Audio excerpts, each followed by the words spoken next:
warahmatullahi wabarakatuh. Saya Alisa Fianti, calon guru penggerak angkatan 11 dari SMA S Plus Miftahul Ulum Kabupaten Sumeneb.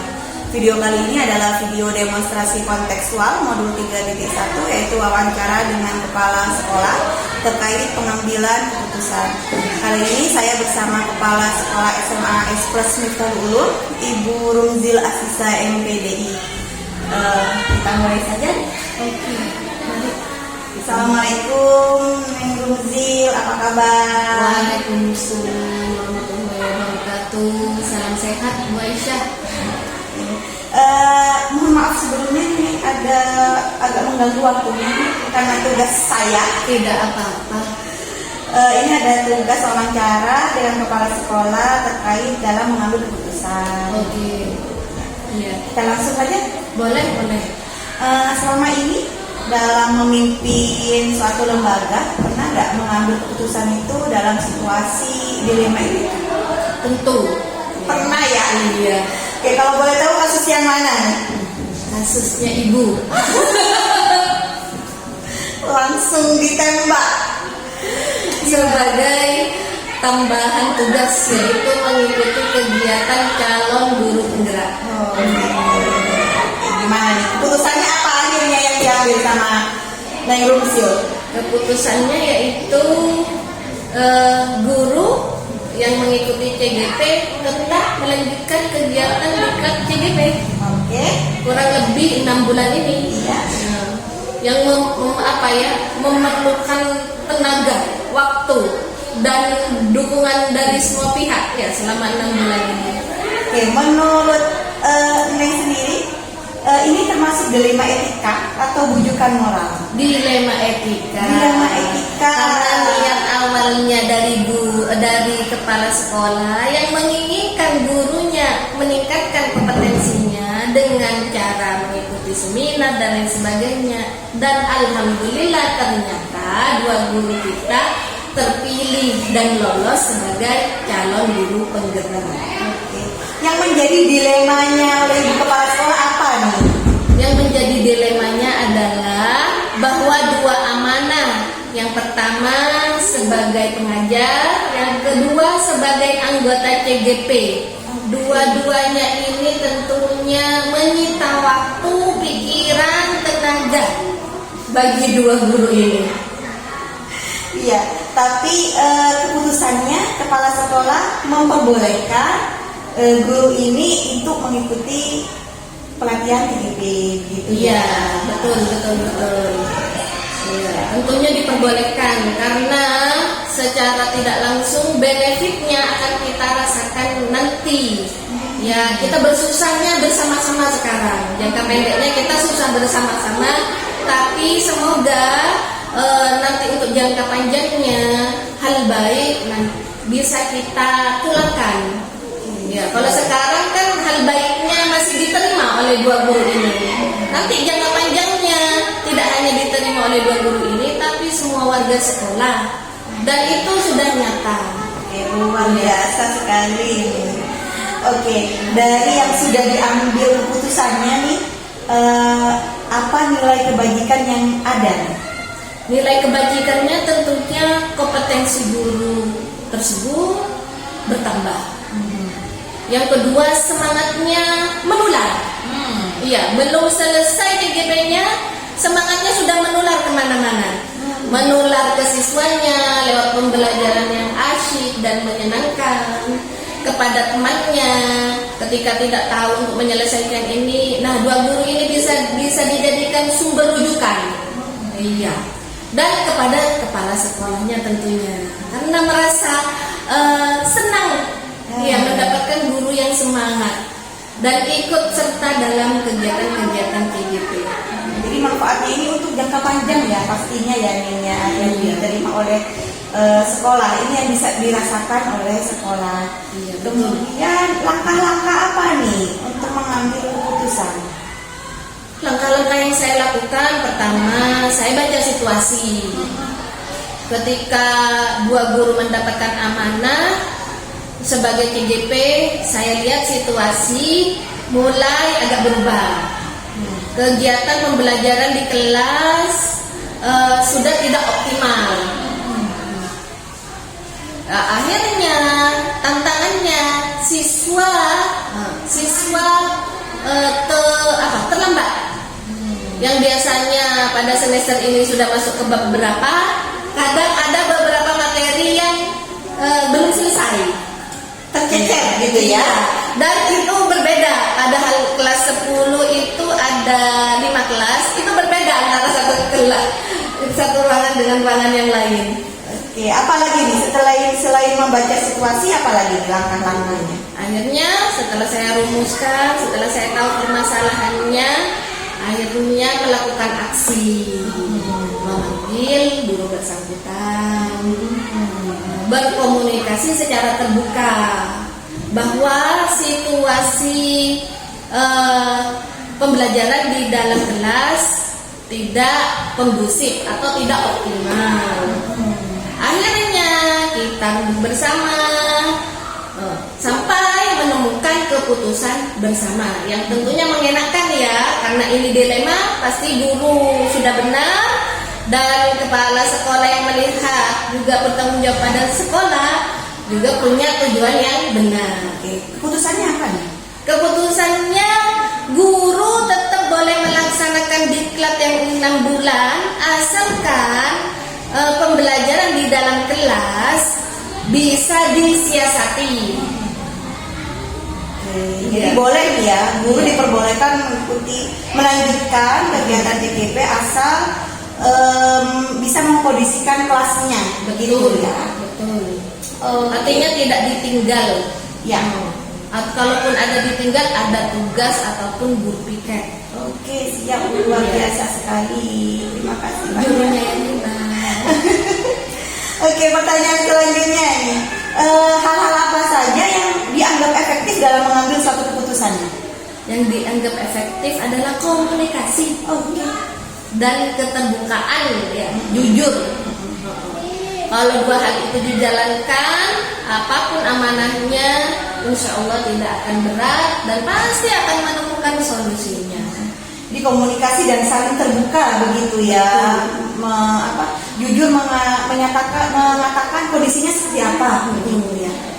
Oke, selanjutnya tantangannya apa nih? Tantangan dalam mengambil keputusan. Tantangannya adalah waktu.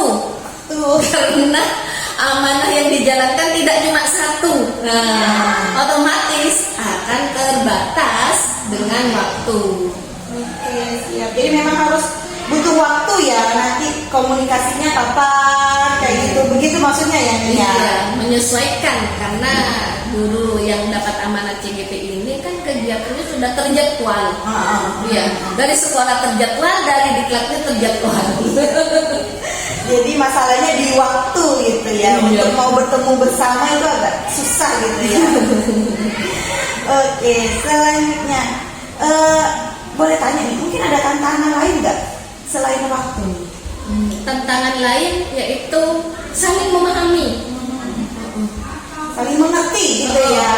Jadi bagaimana akhirnya saya bisa mendampingi dan bentuk pendampingan seperti apa seperti support atau juga ikut serta dalam kegiatan-kegiatan CGP.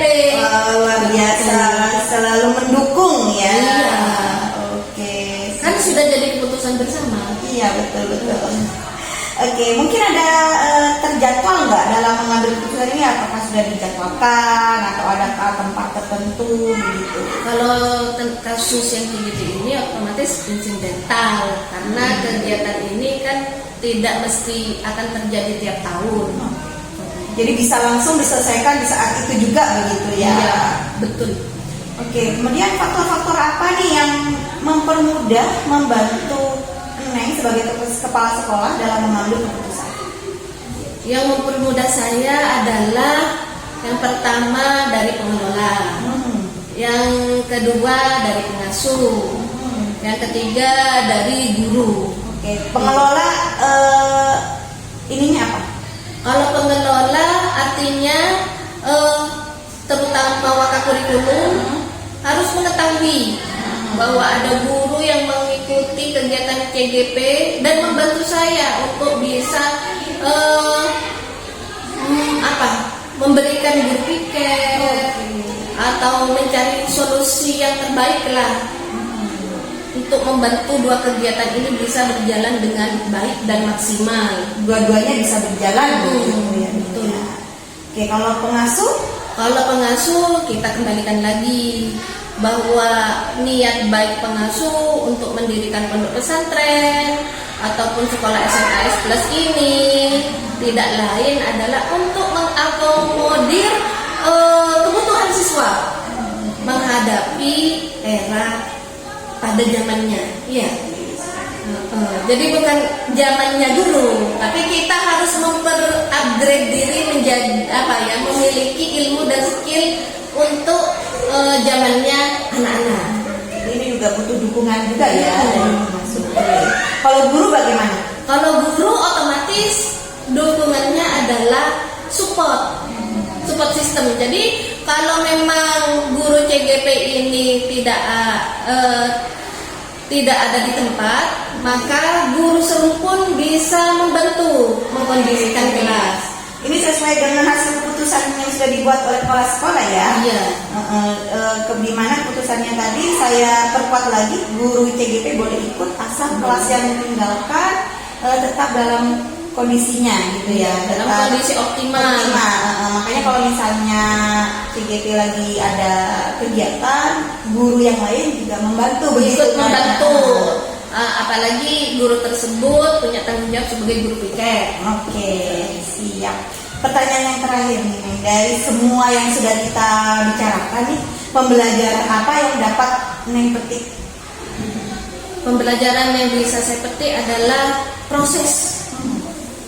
Bahwa jangan berhenti berproses. Setiap niat yang kita lakukan, jalani prosesnya dengan baik. Iya, karena niatnya sudah baik, maka jalani prosesnya dengan baik. Untuk urusan akhir itu bonus kuasa Allah. Oke, jadi semuanya dijalani apa adanya begitu ya Neng ya. Semuanya, karena semuanya butuh proses begitu. Enjoy, nikmati prosesnya. Kalau saya yang penting dukungan dari kepala sekolah pasti. Insya Allah akan berjalan prosesnya itu dengan enjoy gitu. Kalau ada dukungan maksimal, iya, prosesnya kan enjoy. Insya Allah. Oke, mungkin itu yang sudah bisa saya gali dari wawancara ini. Terima kasih banyak. Sama-sama Bu Aisyah yang hebat, yang semangat. Dukungannya sangat luar biasa sekali. Alhamdulillah itu karena berasal dari Ibu Aisyah yang baik. Jadi orang-orang sekitarnya juga kembalinya baik juga ya. Iya benar. Oke, terima kasih sekali lagi nih. Saya cukupkan sekian. Assalamualaikum warahmatullahi wabarakatuh. Waalaikumsalam.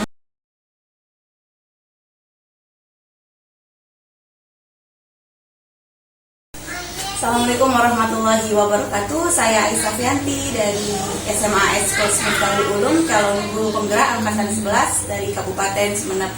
Video kali ini adalah video demonstrasi kontekstual modul 3.1, di mana kali ini saya akan melakukan wawancara dengan Kepala SMA Darul Ulum, Bapak Nilta, terkait pengambilan keputusan. Oke. Selamat pagi Pak Nilta. Selamat pagi Bu Aisyah. Assalamualaikum warahmatullahi wabarakatuh. Assalamualaikum.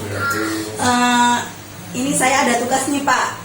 Tugas untuk mewawancarai terkait pengambilan keputusan kepala sekolah. Boleh Pak? Boleh. Langsung saja ya Pak ya. Ya. Oke. Selama Bapak memimpin, apakah pernah ada nih dalam mengambil keputusan Bapak itu terasa dilema begitu? Ya, pastinya kalau kepala sekolah pasti kan banyak problem, banyak masalah yang ada di sekolah. Iya. Jadi bagaimana kepala sekolah ini bisa menyelesaikan masalah tersebut, pasti banyaklah gitu.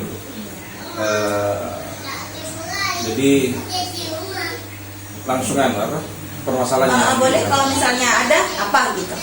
Ya, seperti kemarin baru-baru ini saya dapat masukan dari komite yang mana dasarnya itu dari wali murid, siswa kelas 3 menyampaikan kepada komite bahwasanya putranya dia tidak terjaring di PTN. Ya. Sebabnya karena nilainya terlalu rendah, jadi kalah sama sekolah sebelah yang mana nilainya itu tinggi-tinggi. Nah, padahal menurut wali murid tersebut kemampuan siswanya itu lebih bagus, lebih pintar lah daripada siswa yang dari sebelah tersebut. Nah, kenapa kok tidak bisa masuk ke PTN? Nah, padahal dari segi kemampuan siswa tersebut itu lebih baik. Nah, itu disampaikan kepada saya. Itu karena apa nih Pak? Kenapa kok sekiranya kok nggak bisa masuk ke PTN? Nah, setelah kami kaji kembali dan kami kumpulkan teman-teman wali kelas dan juga lokasi ke kurikulum, terutama itu karena bagian kurikulum di sini. Setelah kita analisis, memang kendalanya dinilai dan guru BK ya, karena yang menangani kan guru BK ya. Jadi kenapa ketika dianalisis kok tidak masuk diterima di PTN? Karena terkait masalah nilai. Jadi memang kita tidak punya tentang nilai, jadi permasalahannya di situ, dinilai. Oke, dari kasus yang Bapak alami ini merupakan kasus dilema etika atau rujukan moral gitu. Sebelum Bapak jawab, boleh saya jelaskan sedikit nih Pak ya? Boleh. Oke, setelah kami belajar di modul 3.1 ini Pak, ada dua dilema, yaitu dilema etika dan rujukan moral gitu. Kalau gimana kalau dilema etika itu keputusannya itu benar dan benar gitu Pak. Sedangkan untuk rujukan moral itu keputusannya adalah benar atau salah, benar dan salah. Nah, dari yang Bapak ceritakan kasus ini tadi itu termasuk dilema etika atau rujukan moral? Benar dan benar. Benar dan benar. Karena keputusannya Pak Duta bagaimana tadi? Jadi kenapa saya menyampaikan benar dan benar? Jadi ini kan ketika masukan dari wali murid itu kan memang posisinya benar kan? Memang ini anak ini memang pintar, dari kelas 1 sampai kelas 3 dia berprestasi di sekolah kami. Dan karena masalah nilai sehingga tidak masuk ke PTN. Nah, kenapa saya menyampaikan sekolah harus mengcover itu? Ya karena memang salah satunya untuk mengangkat mutu nama sekolah kita ketika banyak siswa kita yang diterima di PTN itu salah satu juga menunjukkan kualitas mutu sekolah kita. Makanya benar dan benar. Oke, jadi apa nih yang Bapak lakukan? Nah, yang saya lakukan yang pertama, dan itu didukung oleh masukan dari pengawas sekolah kita. Jadi ketika saya dilakukan PKKS, penilaian kinerja kepala sekolah, ditanya sama pengawas, Pak, berapa jumlah siswa di sini yang diterima di PTN? Nah, kebetulan tidak sama sekali diterima di PTN. Nah, setelah diberi masukan oleh pengawas seperti apa caranya agar supaya diterima di PTN, jadi kami save, kami simpan. Nah, setelah selesai itu kami bergegas bagaimana ini harus disikapi. Dengan cara saya melibatkan wakasih kurikulum, saya panggil, saya ceritakan bagaimana ini harus bisa segera diatasi, bagaimana di tahun depan anak-anak kita itu atau 3 tahun yang akan datang anak kita itu bisa diterima di PTN. Jadi seperti itu. Nah, dari situ kami setelah dapat masukan dari wakasih kurikulum, dan wakasih kurikulum juga bertanya kepada wali kelas dengan teman guru mapel, sehingga masukan yang dari kurikulum dan teman-teman itu, jadi akhirnya saya mengambil sebuah keputusan dan membuat rentan nilai dari semester 1 sampai semester 6. Jadi contohnya semester 1 nilainya 70 sampai 75. Semester 2 75 sampai 80 sampai nanti kelas 3. Nah, itu salah satu trik sekolah agar supaya nanti ketika lulusan siswa SMA kita itu bisa diterima di PTN. Dan itu di SK-kan dan disosialisasikan kepada guru agar supaya jadi pegangan ketika memberikan nilai nanti di akhir semester. Oke, jadi langkah-langkahnya tadi Bapak Nilta berkoordinasi koordinasi, diskusi dengan para wakasek, kemudian wali kelas, guru mapel dan BK ya, begitu ya Pak ya, langkah-langkah tadi yang dilakukan. Kemudian sehingga ada keputusan untuk membuat rentang nilai per semesternya ya. dan itu di-SK-kan ya. Iya, oke, siap. Nah, selama menjalankan dalam mengambil keputusan nih, apa nilai-nilai kebajikan yang ada nih Pak Duta? Iya, apa yang saya sebutkan tadi, ketika saya membuat sebuah keputusan seperti ini, yang pertama adalah bisa mengakomodir keluhan atau masukan dari wali murid gitu ya. Ketika kita bisa mengantarkan ke PTN karena tolak ukur gitu ya, tolak ukur siswa itu ya terkait masalah akademiknya ketika diterima di PTN, berarti ini sudah mempunyai kognitif yang bagus gitu ya, istilahnya pengetahuan yang bagus gitu loh. Terus selain itu dia sisi positifnya itu meningkatkan mutu sekolah kita. Jadi brand kita, sekolah kita akan dikenal oleh masyarakat, sehingga masyarakat mempunyai daya tarik. Oh, anak saya nanti saya masukkan di sekolahnya Pak Milta seperti itu. Gitu. Jadi kalau bisa saya simpulkan, nilai kebajikannya adalah saling menghargai, terus kemudian adanya kerjasama, kolaborasi. Kemudian ada juga efek untuk jangka pendek dan jangka panjang ya Pak Duta ya.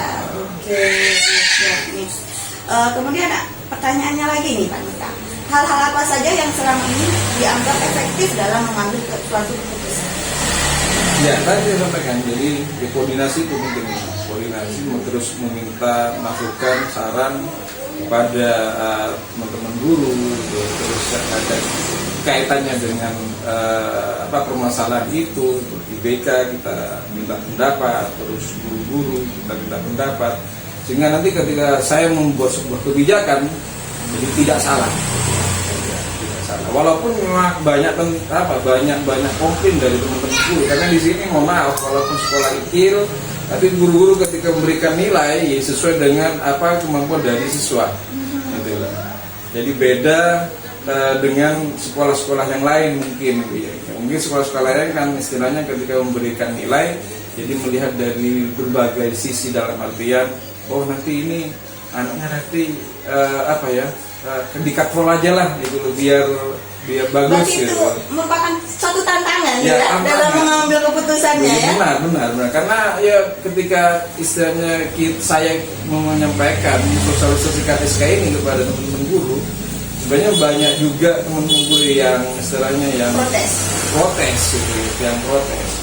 Tapi setelah kami memberikan masukan, memberikan alasan seperti apa yang sudah saya putuskan itu ya, akhirnya mereka memahami.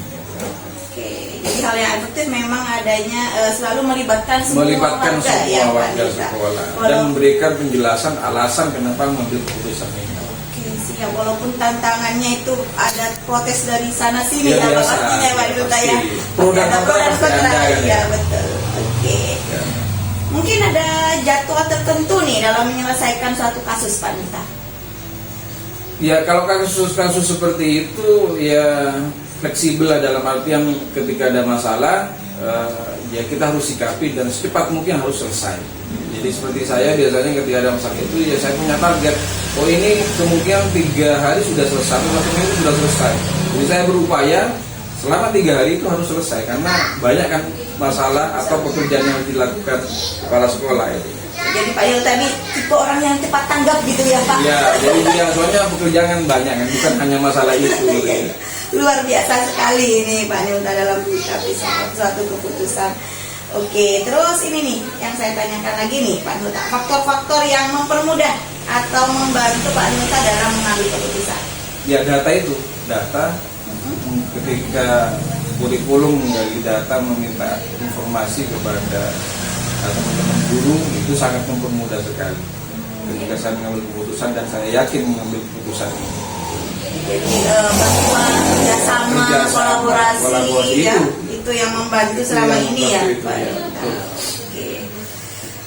Terakhir nih Pak Anita nih, dari semua yang telah kita ngomong nih, kita berbincangkan nih, pembelajaran apa yang dapat Bapak kita petik dari pengalaman dalam mengambil keputusan ini? Ya, pembelajaran yang pertama ketika mengambil sebuah keputusan dengan melalui mencoba lihat dari berbagai sudut pandang, gitu ya. Itu yang pertama. Terus yang kedua, ego sebagai pemimpin kita taruh dulu, gitu ya. Karena yang dilihat ini adalah peserta didik.